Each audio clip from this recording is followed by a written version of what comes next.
Hola gente, ¿qué tal? ¿Cómo les va? Espero que todo perfecto. Para los que no me conocen, yo me llamo Miguel Ángel Guerrero y este obviamente es mi canal Ángel PC Tutoriales. Vamos rápido, aprendamos ya a cómo eliminar el historial de búsqueda de Google Chrome desde el celular. Hace poco ya hice un video sobre cómo eliminar el historial desde la PC. Si se lo perdieron, aquí lo van a encontrar. Bueno, accedemos a Google Chrome. Esto va a ser muy rápido, así que desde ya quiero pedirles que se suscriban, que activen la campanita, comenten, dejen su like y todo lo demás. Bueno, una vez aquí, vamos a escribir lo siguiente. Aquí en la búsqueda, miren, aquí. Vamos a escribir myactivity.google.com. Ok, así escríbanlo. Pulsamos en ir.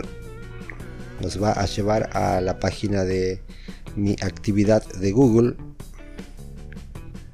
Aquí está. Una vez en esta página, pulsamos en las tres líneas horizontales de arriba. De aquí, miren, en estas.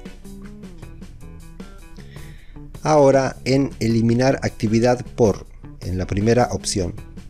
Otra cosa, si quieren aprender mucho más sobre Google Chrome, aquí les voy a dejar una lista con muchos videos. Bueno, entramos en eliminar actividad por. Ahora pulsamos en desde siempre. Miren, aquí. Aquí, como pueden ver, está todo seleccionado. Entonces pulsamos aquí para deseleccionar. Aquí, miren, aquí. Y ahora marcamos únicamente búsqueda. Ok. Una vez hecho esto, pulsamos en siguiente. Y aquí nos va a pedir que confirmemos que queremos eliminar la actividad de búsqueda.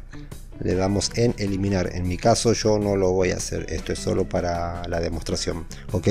Espero que les haya servido el video. No olviden suscribirse, darle like, comentar y todo lo demás. Cuídense mucho, pórtense bien y hasta la próxima. Chao.